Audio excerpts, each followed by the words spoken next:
ये कहानी हमारे एक दर्शक के साथ हुई सच्ची घटना पर आधारित है। गंगा बैरेज की वो सुबह आज फिर खून से रंगी हुई थी।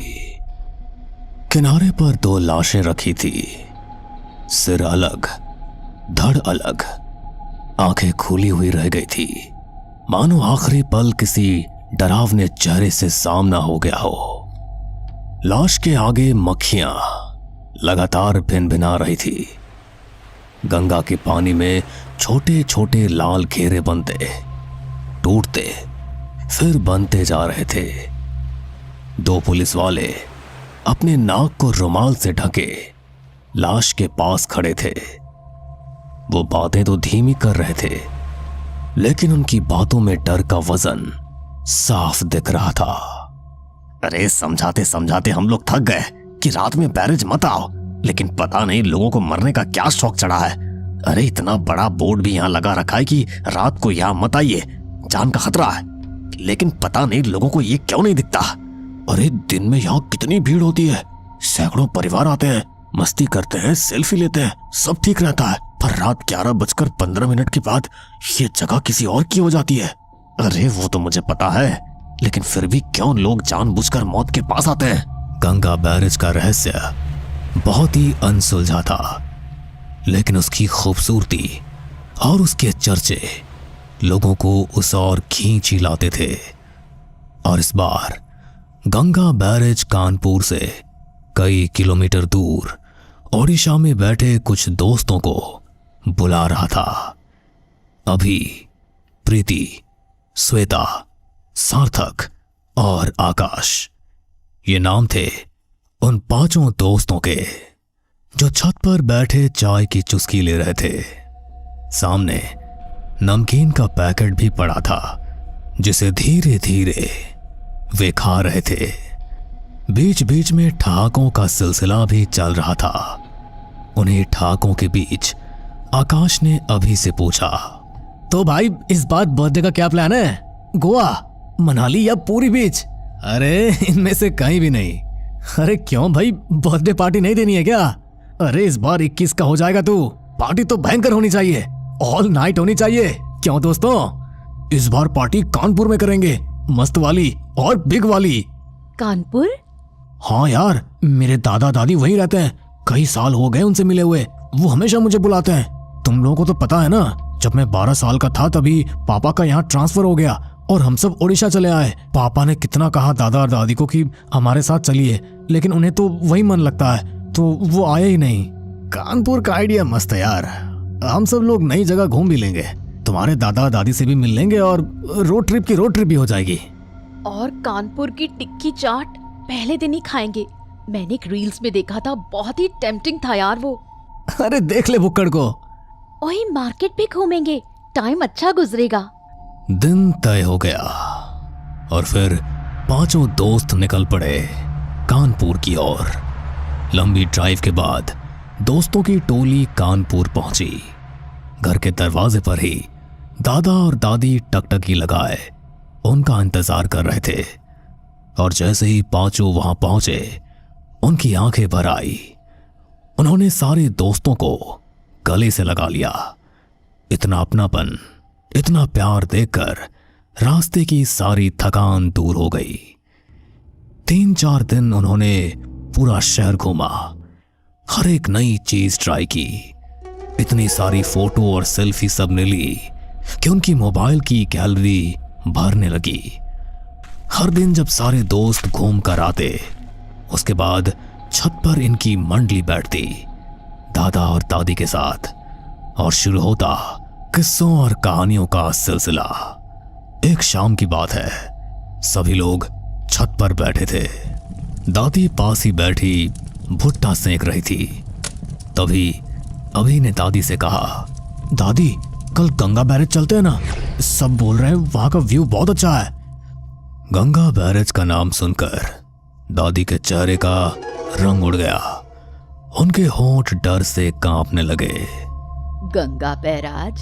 अरे नहीं नहीं, वहां मत जाना, बिल्कुल मत जाना। क्यों दादी, हजारों लोग तो जाते हैं, प्लीज हमें मना मत करो ना, फिर न जाने कब आना होगा यहाँ। अभी ने दादी से ये बात इतने इमोशनल ढंग से कही कि दादी ने कहा, दिन में जाना हो तो जाओ, घूम लो, फोटो खींच लो, चाय पी लो, लेकिन याद रखना रात 11:15 के बाद इस जगह का नाम भी मत लेना, क्योंकि उस वक्त की हवा इंसानों की नहीं होती, वो किसी और की सांस होती है। उस वक्त जो आवाज उठती है वो सिर्फ सुनाई नहीं देती, वो तुम्हें अपनी ओर खींचती है। वो पुकार नहीं होती, वो पकड़ होती है। याद रखना, ये चेतावनी है। कहानी समझकर हंसोगे तो लौट नहीं पाओगे। ठीक है दादी, रात को कोई नहीं जाएगा। हाँ, सुबह ही चलेंगे। हाँ पक्का। दादी की बात को सबने सिर हिलाकर मान तो लिया, लेकिन सभी के जहन में एक ही सवाल चल रहा था कि आखिर क्या है गंगा बैरेज में?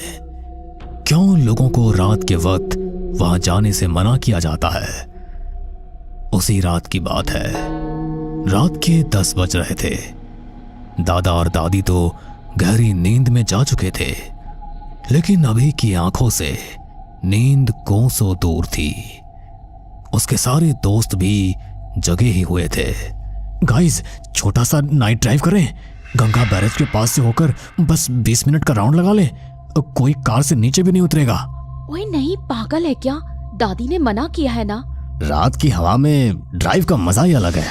बैरेज के पास से निकलेंगे और वापस। चलो ना यार प्रीति, कुछ एडवेंचर हो जाएगा। अरे यही वक्त है, सड़कें खाली है। आखिरकार सभी लोग कार में सवार हुए। दरवाजा धीमे से बंद हुआ और कार गंगा बैरेज की ओर तेज गति से बढ़ चली। शहर की रफ्तार पीछे रह गई।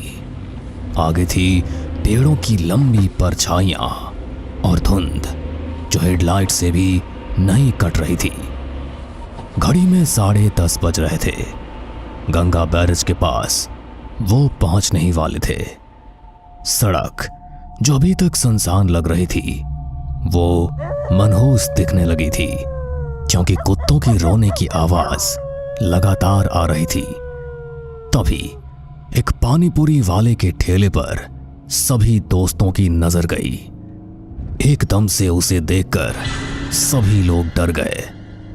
वे सभी यही सोच रहे थे कि इतनी रात को ये पानीपुरी वाला यहां क्या कर रहा है, क्योंकि रात को तो कोई इस तरफ आता ही नहीं है। लैंप की हल्की पीली रोशनी में उसका चेहरा साफ दिख रहा था। आंखें बिल्कुल सफेद जैसे बिना पुतलियों के, होंठ गहरे काले और वो हल्की लेकिन रहस्यमयी मुस्कान। स्ट्रीट लैंप की पीली रोशनी उस पानीपुरी वाले को इंसान कम और किसी अजीब परछाई जैसा बना रही थी। ए रुक, एक प्लेट हो जाए। इस टाइम यहाँ?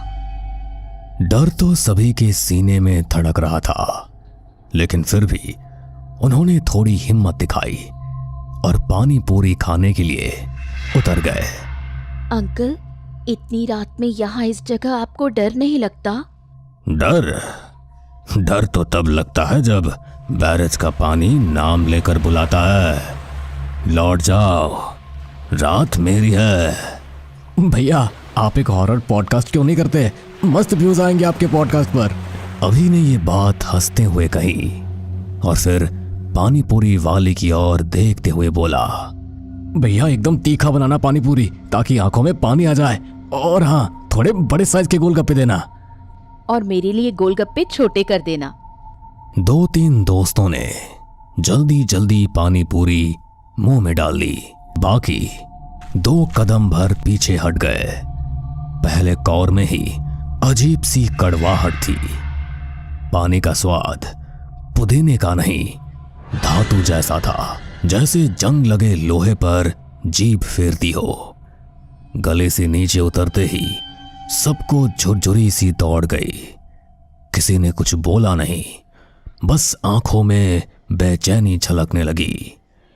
कार फिर धीरे धीरे आगे बढ़ी। पीछे रह गया वो ठेला। रियर व्यू मिरर में उसकी पीली बत्ती टिमटिमा रही थी। हर गुजरते सेकंड के साथ वो रोशनी और ठेला छोटा होता जा रहा था। पहले साफ, फिर धुंधला, फिर जैसे किसी धुंधली याद की तरह। अचानक जैसे किसी ने जोर से बुझा दिया हो, बत्ती एक झटके में गायब। सड़क पर चारों तरफ सिर्फ अंधेरा और जंगल की घनी परछाइयां। लेकिन गायब होने से ठीक पहले सबने देखा वो आदमी अब भी ठेले के पास खड़ा था। उसका चेहरा उसी बुझी हुई रोशनी में उभर रहा था। आंखें बिल्कुल सफेद, बिना पुतलियों के, होंठ गहरे काले जैसे जली हुई राख, और मुस्कान ऐसी टेढ़ी कि जैसे जबड़ा किसी और दिशा में खिंच गया हो। उसका शरीर हिल नहीं रहा था, बस धीरे धीरे, बहुत धीरे धीरे धुएं की तरह घुल रहा था। पहले उंगलियां गायब हुई, फिर हाथ, फिर चेहरा पिघलता सा मिट गया। आखिर में ठेला भी धुंध में समा गया। कुछ भी नहीं बचा, न रोशनी, न आदमी, न ही ठेला। कार के अंदर सन्नाटा पसर गया था, ऐसा जैसे कि किसी ने एक दूसरे की तरफ देखा तक नहीं। उसके बाद ना किसी ने मजाक किया, ना कोई हंसा। सब चुप थे, लेकिन सबने देखा था। हर किसी ने महसूस किया था कि अभी अभी उन्होंने इंसान की बनाई पानी पूरी नहीं खाई थी, वो किसी और चीज का न्योता था। अगले ही मोड़ के बाद सड़क किनारे एक लड़का और लड़की खड़े उन्हें मिले। कपड़े मिट्टी से सने, चेहरे पर कोई हाव भाव नहीं, जैसे पत्थर की मूर्तियां हो। सड़क की पीली रोशनी में उनकी आंखें शून्य में घूर रही थी, जैसे किसी का इंतजार कर रही हो। उन्होंने कार को रुकने का इशारा किया। भैया, हमारा घर आगे है, लिफ्ट मिल जाएगी। हाँ हाँ, बैठो ना। रुको मत। लेकिन दरवाजा अचानक खटाक से खुला। लड़का लड़की अंदर आकर पीछे बैठ गए, और उसी पल कार के भीतर की हवा बदल गई, जैसे किसी ने खिड़की से बर्फ के टुकड़े फेंक दिए हों। हर सांस धुंध बनकर निकल रही थी।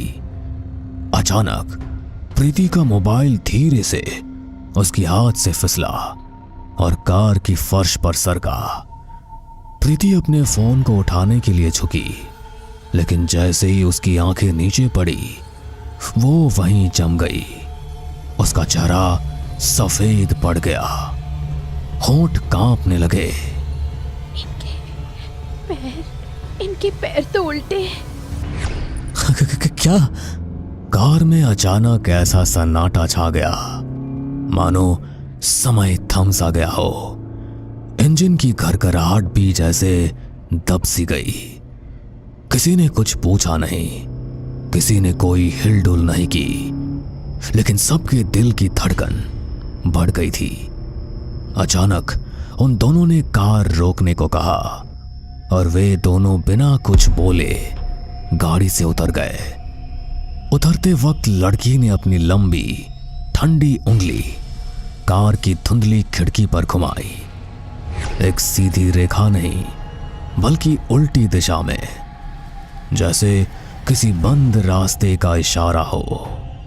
और फिर झुककर उसने बहुत धीरे से कहा, आज रात कोई घर नहीं पहुंचेगा। उसके होंठ हिले, लेकिन आवाज सभी के कानों में गूंजने लगी।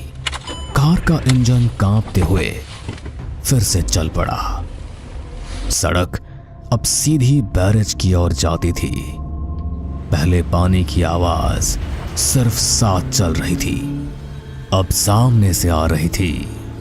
वो आवाज लहरों की नहीं थी, वो भारी, घुटी हुई, थकी सांसों जैसी थी। बीच बीच में जैसे कोई गला फाड़ कर करा रहा हो। भाई जरा सा गाड़ी रोको ना, मुझे हल्का होना है। मैं साथ चलूं? हाँ चल। दोनों झाड़ियों के बीच गायब हो गए। घड़ी की टिक टिक कान में तीर जैसी लगने लगी। 5 मिनट, 8 मिनट, 14 मिनट, हर सेकंड जैसे खून सोख रहा हो। तभी झाड़ियों से सरसराहट हुई। सार्थक वापस आया, लेकिन उसकी चाल अजीब थी। कदम भारी, जैसे घिसट रहे हों। चेहरे पर मुस्कान थी, लेकिन जबड़ा टेढ़ा सा लगा। होठों के किनारे काला धब्बा फैल गया था। अभी उधर है, अमरूद तोड़ रहा है, कह रहा है बहुत मीठा है। ये क्या कह रहा है तू? पागल हो गया है क्या? तुझे पता नहीं अभी को अमरूद से एलर्जी है, और मीठा तो उसे बिल्कुल पसंद नहीं है। अचानक सार्थक का चेहरा पिघलने लगा। उसकी स्किन जैसे भीतर से खिसक रही थी। आंखों में खून के धागे फैल रहे थे। होंठ फटकर काले हो रहे थे। और फिर सार्थक का चेहरा उसी लड़के में बदल गया जो कुछ देर पहले उनकी कार से उतरा था। आंखों में काली गहराई, होठों पर सूखा खून, और चेहरा मानो खोपड़ी पर सिर्फ पतली खाल चढ़ी हो। अब मीठा सबको लगेगा। बैरेज रात को सबको बराबर कर देता है। कार के भीतर की हवा अचानक भारी हो गई, जैसे किसी ने सबके गले पर गीली पट्टी बांध दी हो। इसी बीच अंजलि ने अपने गले में पहनी रुद्राक्ष की माला उतारी और उसे अपने हाथ में ले लिया। अभी कहाँ है? अंजलि के हाथों की रुद्राक्ष माला को देखकर पता नहीं उस लड़के को क्या हुआ। लड़के की मुस्कान कान तक खिंच गई। चेहरा फटता सा दिखा। दांत बाहर निकले, काले और टेढ़े। उसने झाड़ियों की ओर इशारा किया। झाड़ियों में अभी पड़ा था। चेहरा नीला, सांस धीमी, उंगलियां बर्फ जैसी ठंडी। 2 लोगों ने बड़ी मुश्किल से उसे खींचकर कार में डाला, और तभी अचानक वो लड़की दिखी। वही लड़की जो इस लड़के के साथ थी। रेलिंग पर वो खड़ी थी। उसकी काली लटें हवा में बेतहाशा लहरा रही थी। आंखें लाल और गहरी, जैसे खून से भरी हों। चेहरा ऐसा जैसे पानी से निकला हो, लेकिन अब भी भीगा, टपकता। उसकी परछाई रेलिंग से नीचे नदी में भयानक दिख रही थी। तभी उसकी आवाज वहां गूंजी। दिन में ये जगह तुम्हारी है। रात 11:15 के बाद ये जगह मेरी है। लौट जाओ या चलो हमारे साथ। ये दृश्य देखकर किसी ने दरवाजा अंदर से लॉक कर दिया। किसी की सांसें उखड़ने लगी। मुझे किसी के रोने की आवाज बहुत पास से सुनाई दे रही है। जो भी सुनो जवाब मत देना, पीछे मत देखना। अचानक कार की खिड़कियों पर गीली हथेलियों के निशान एक एक कर उभरे, जैसे पानी के भीतर से किसी ने कांच थामा हो। फिर नाखूनों की खुरचन, धीमी लेकिन साफ। कार के भीतर की घड़ी 11:15 पर ठहर सी गई। फिर उन दोनों की आवाज एक साथ आई। रुद्राक्ष उतार दो। रुद्राक्ष उतार दो, उतार दो। किसी का कुछ नहीं उतरेगा। बहुत देर के बाद इंजन ने जैसे दम भरा। चाबी घूमते ही कार दौड़ पड़ी फुल स्पीड में। रेलिंग के साथ साथ कार दौड़ी। आवाज कभी आगे, कभी ऊपर, कभी इतने पास कि कांच पर धुंध बनकर उल्टे अक्षर उभर जाते। रात मेरी है। सामने मोड़ था, मगर सड़क एकाएक जैसे 1 इंच बाएं खिसक गई। अचानक ब्रेक जोर से दबे, टायर सड़क पर रगड़े और चीखने जैसी आवाज निकली। कार बेकाबू होकर बाएं मुड़ी और सीधे एक पेड़ से भिड़ गई। टक्कर इतनी जोरदार थी कि पूरा बोनेट चपटा हो गया और शीशे चटककर 1000 टुकड़ों में बिखर गए। 2 सेकंड के लिए कान फटने जैसी आवाजें गूंजी। उसके बाद सब कुछ थम गया। न इंजन की गड़गड़ाहट, न लोगों की चीख, बस एकदम सन्नाटा और चारों तरफ घना काला अंधेरा। अगली तस्वीर अस्पताल की थी। सफेद छत, दवाई की गंध और मशीन की बीप। अभी और सार्थक बेहोश, श्वेता की आंखों पर पट्टियां। बाहर ड्यूटी पर खड़ा कंपाउंडर बोल रहा था कि रात में कोई भी हादसा आम नहीं होता, लेकिन इस समूह का हादसा बहुत अलग था। शरीर ठंडे पर दिल धड़क रहे थे। खिड़की पर नमी में उल्टे निशान बार बार बन रहे थे। पूरे 7 दिन वे लोग अस्पताल में रहे और जब वे घर पहुंचे तो दादी ने दहलीज पर गंगा जल छिड़का। अब सीधा ओडिशा। रास्ते में कोई आवाज बुलाए, कोई नाम पुकारे, जवाब मत देना, पीछे मत देखना, बैराज का नाम रात में मत लेना। जी ठीक है, चलो। सुबह की पहली रोशनी में कार धीरे धीरे शहर से बाहर निकल गई। सड़क पर चारों तरफ सन्नाटा था। तभी सामने फिर वही पानी पूरी वाला ठेला दिखाई दिया, लेकिन इस बार कुछ अलग था। हवा शांत थी, पत्ते भी नहीं हिले। पानी पूरी वाले के चेहरे पर कोई मुस्कान नहीं थी। उसने बस एक छोटा सा कागज हवा में उछाल दिया। कागज उड़ता हुआ आकर सीधा कार की विंडशील्ड पर चिपक गया। उस पर लाल रंग से उल्टे अक्षरों में लिखा था, रात मत लौटना। जब कागज हटाया गया, ठेला गायब था। सड़क पर कुछ भी नहीं था। किसी ने एक दूसरे की तरफ देखने की हिम्मत भी नहीं की। सबने बस अपनी सीट को कस के पकड़ लिया। दिन ढलते ढलते वे सब ओडिशा अपने घर पहुंचे। शरीर थका हुआ था, लेकिन माहौल में अजीब सी शांति थी। अंजलि ने अपने बिस्तर के पास रुद्राक्ष की माला रख दी। आंख लगने ही वाली थी कि अचानक मोबाइल स्क्रीन पर एक अननोन कॉल आई। कॉल पर कोई नंबर या जगह साफ नहीं दिख रही थी। कॉल उठाते ही वही धीमी गीली सी आवाज कान में आई, अमरूद, अमरूद मीठा है, 11:15 फिर आएगी। अंजलि की सांसें ठंडी हो गई, पर उसने कोई जवाब नहीं दिया। कॉल अचानक कट गई। खिड़की के शीशे पर नमी जमा हो गई। नमी अपने आप उल्टे अक्षरों में बदल गई। गंगा बैरेज 11:15।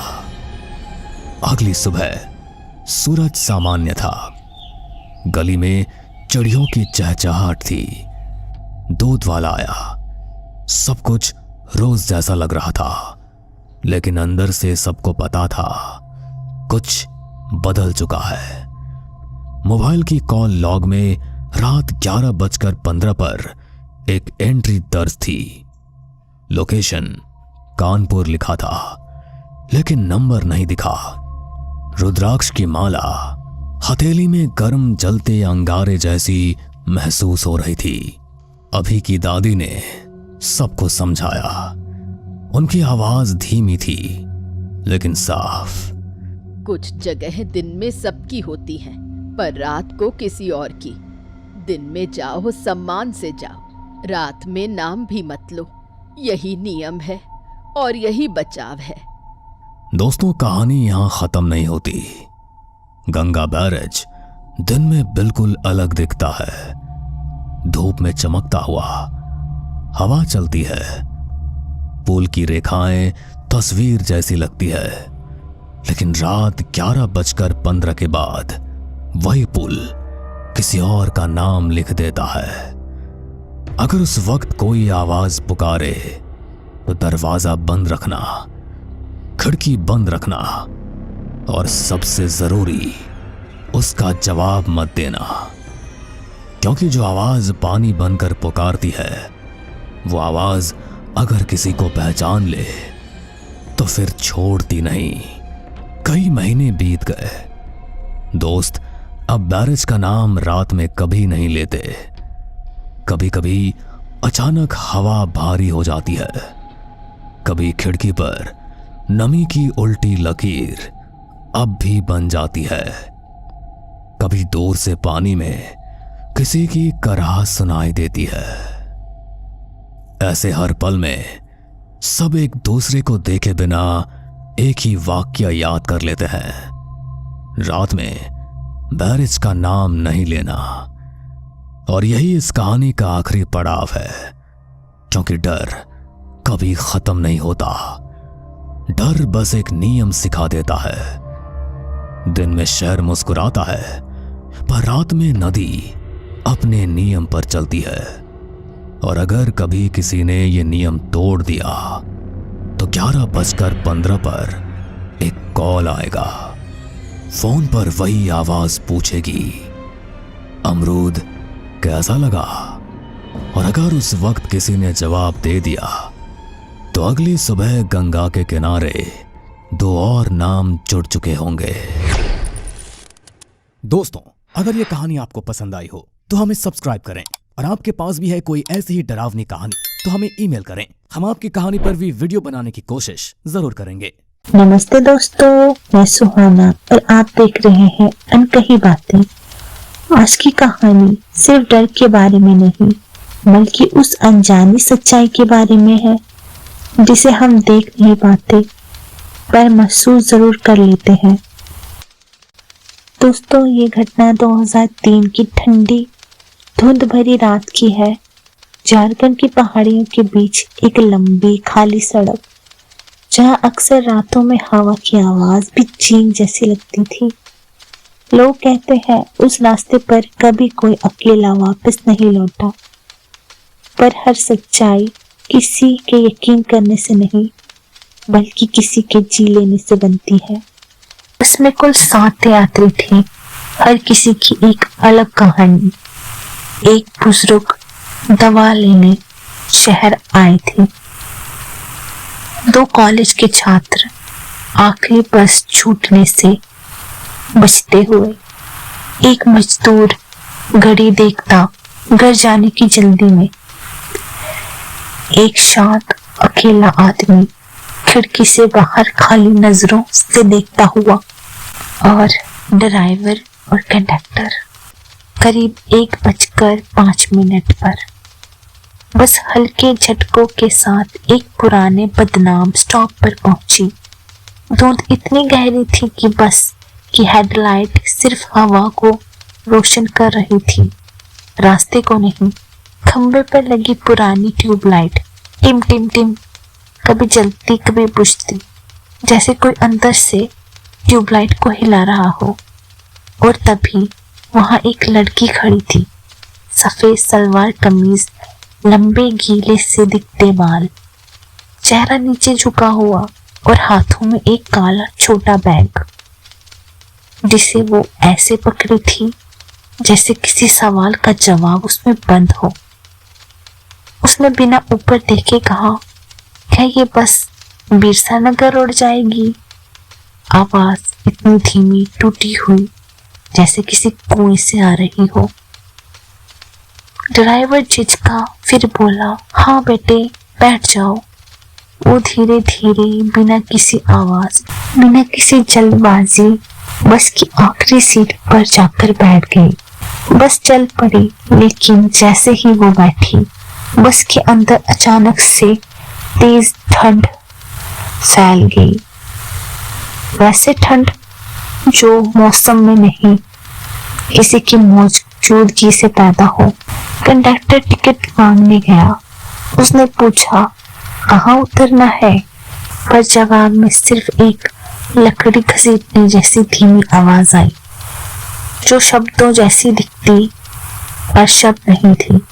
पीछे बैठा बुजुर्ग ने नरमी से कहा, बिटिया इतनी रात को अकेले कैसे? ये पूछने के बाद उसने पहली बार अपना सिर थोड़ा हिलाया, पर जवाब नहीं दिया। बुजुर्ग को लगा शायद डरी हुई है, लेकिन ये डर का मामला नहीं था। कंडक्टर की नजर धीरे धीरे उसके पैरों पर पड़ी और उसका दिल वहीं रुक गया। उसके पैर उल्टे थे, ना सिर्फ उल्टे बल्कि जमीन को भी न छुए, हवा में धीमे धीमे हिल रहे थे। कंडक्टर पीछे हटने लगा, पैर कांप रहे थे, आवाज निकल नहीं रही थी, सांसें तेज, लेकिन शरीर जम चुका था। और तभी लड़की ने बहुत धीरे अपना चेहरा उठाया। उसका चेहरा युवती का नहीं, बल्कि कम से कम 60-70 साल बूढ़ी महिला का था, और आंखें पूरी तरह काली, बिना पुतलियों के। वो मुस्कुराई, पर वो भी मानव मुस्कान जैसी नहीं, बल्कि चेहरा फटने जैसी आकृति। उसने कहा, मुझे घर छोड़ दोगे? 20 साल पहले इसी रास्ते में मेरी लाश मिली थी। ड्राइवर ने तुरंत एक्सीलेटर पूरी ताकत से दबाया। उस मोड़ पर फिसलते फिसलते बची यात्री चीखने लगे। कुछ जमीन पर गिर पड़े, कुछ अपनी आंखें बंद करके रोने लगे, और उसी दहशत के सेकंड में वो लड़की गायब हो चुकी थी। दरवाजा नहीं खुला, खिड़की नहीं हिली, सीट की हवा तक नहीं बदली, फिर भी वो नहीं थी। बस के पीछे वाली सीट पर सिर्फ उसका वही काला बैग पड़ा था। कंडक्टर ने कांपते हाथों से खोला। अंदर था एक पुराना अखबार का फटा टुकड़ा, जिस पर एक फोटो और हेडलाइन थी, युवती की मौत, रेप और हत्या का शक, केस बंद, आरोपी गायब। पूरी बस में चुप्पी छा चुकी थी। हवाएं चलने लगी और आखिरी फुसफुसाहट, मैं अब भी सफर पर हूँ, मुझे घर जाना है। नमस्ते दोस्तों, मैं हूँ सुहाना और आप देख रहे हैं अनकही बातें। अगर आपको अंधेरे, रहस्यमयी और सच्ची डरावनी कहानियाँ पसंद है तो लाइट्स ऑफ कर लीजिए, हेडफोन लगा लीजिए, क्योंकि आज की कहानी आपके रोंगटे खड़े कर देगी। शुरू करने से पहले अगर आपको मेरी ये स्टोरी टेलिंग पसंद आए तो वीडियो को लाइक जरूर करें, और ऐसी ही डरावनी कहानियाँ रोज सुनने के लिए चैनल को सब्सक्राइब करके बेल आइकन दबा दें, ताकि अगली खौफनाक कहानी आप मिस न करें। तो चलिए अब बिना वक्त गवाए शुरू करते हैं आज की अनकही लेकिन सच्ची दास्तान। रिया दिल्ली से कोलकाता जा रही थी। सफर आसान था, लेकिन रिया पहली बार इतनी लंबी यात्रा अकेले कर रही थी।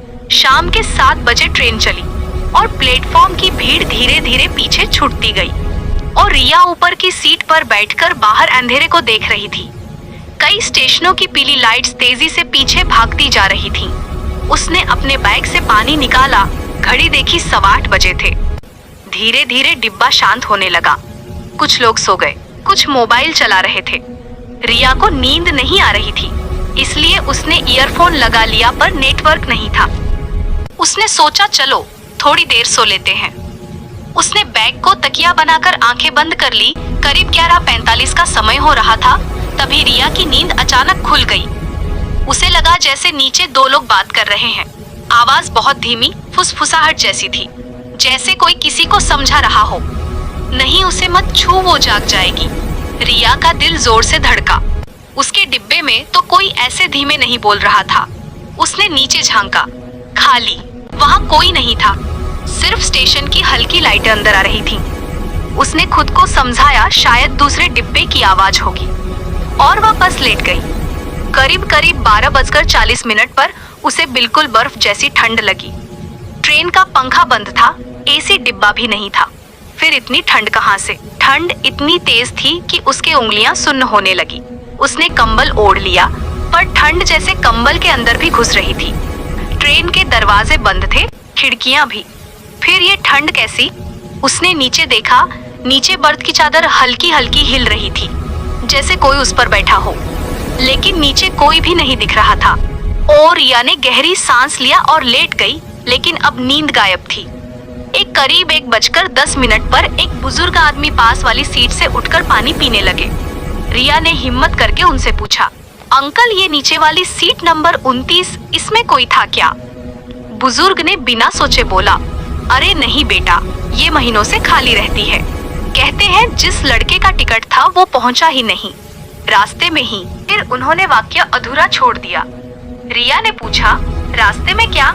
वो बोले, छोड़ो, रात में ऐसी बातें नहीं करते, तुम सो जाओ। यही बात रिया को और डराने लगी। करीब रात के 1:50 पर रिया को अचानक महसूस हुआ कि उसकी बर्थ हल्की हल्की दब रही है, जैसे कोई नीचे से ऊपर आने की कोशिश कर रहा हो। धीरे धीरे बर्थ जैसे किसी के वजन से नीचे खिसक रही थी। रिया की सांस अटक गई। उसने कंबल हटाकर देखा, सीढ़ियों पर किसी ने कदम रखा था। धातु की सीढ़ियों पर साफ पैरों के निशान थे, गीले और धुंधले, लेकिन आसपास कोई नहीं था। रिया का गला सूख गया। उसने मोबाइल उठाया, बैटरी 19% बची थी। तब रात के 2:03 हो रहे थे। रिया को नीचे से आवाज आई, रिया। धीमी, जैसे किसी की सांस टूट रही हो, लेकिन बात साफ थी। वो डरते डरते नीचे झांकी और देखते ही उसकी रूह कांप गई। नीचे वाले बर्थ पर एक लड़का लेटा हुआ था, चेहरा पूरा सफेद, आंखें खुली। वो सीधे रिया की तरफ देख रहा था, जैसे कब से उसे घूर रहा हो। रिया चिल्लाना चाहती थी, लेकिन आवाज निकली ही नहीं, जैसे उसका गला बंद हो गया हो। उसने तेजी से अपनी टॉर्च जलाई और अगले ही पल नीचे कोई नहीं था। बर्थ बिल्कुल खाली, चादर साफ सुथरी, जैसे कोई लेटा ही न हो। करीब 3:15 पर ट्रेन एक छोटे से स्टेशन पर रुकी। बाहर सिर्फ कुछ लाइटें थीं और स्टेशन लगभग सुनसान था। रिया ने नीचे उतरकर थोड़ा पानी लिया। अचानक उसे लगा कि प्लेटफॉर्म पर वही लड़का खड़ा है जिसका चेहरा उसने बर्थ पर देखा था। उसकी पीठ ट्रेन की तरफ थी। उसने धीरे धीरे गर्दन घुमाई और रिया को सड़क की तरफ इशारा किया। धीरे से कहा, वो आया था मेरे लिए, और अगले ही सेकंड वह गायब हो गया। रिया कांपते हुए दोबारा ट्रेन पर चढ़ गई। ट्रेन चलने लगी। रिया ने डर के मारे मोबाइल खोला और फोटो गैलरी में एक नई तस्वीर दिखी। वह तस्वीर ट्रेन की उसी रात की थी और उसमें नीचे बर्थ पर वही लड़का बैठा हुआ था, सीधे कैमरे की तरफ देखता हुआ। रिया चीखने ही वाली थी कि ट्रेन की सारी लाइटें बंद हो गईं। गहरा अंधेरा। किसी की चाल की आवाज फिर सुनाई दी। धीरे धीरे सीढ़ियों पर कदमों की आहट और धीरे से एक आवाज सुनाई दी, रिया मैं यहाँ हूँ। और ट्रेन कोलकाता पहुंची। रिया तेजी से उतरकर स्टेशन के बाहर पहुंची और टैक्सी पकड़ ली। और टैक्सी वाले ने कहा, बेटी रात को रो रही थी क्या? आंखें लाल हैं। रिया ने कहा, हाँ थोड़ा डर गई थी। टैक्सी वाला बोला, क्योंकि तुम्हारे पास वाली सीट पर तो एक लड़का था ना, मैंने खिड़की से देखा था। रिया का दिल रुक गया। उसने हैरानी से कहा, कौन सा लड़का? टैक्सी वाले ने कहा, पतला सफेद चेहरे वाला, तुम्हें देखे जा रहा था। रिया वहीं ठिठक गई, क्योंकि ट्रेन में कोई लड़का था ही नहीं, लेकिन वह हर जगह दिखाई दे रहा था। आज भी जब रिया रात को ट्रेन की आवाज सुनती है, उसे वही फुसफुसाहट याद आ जाती है।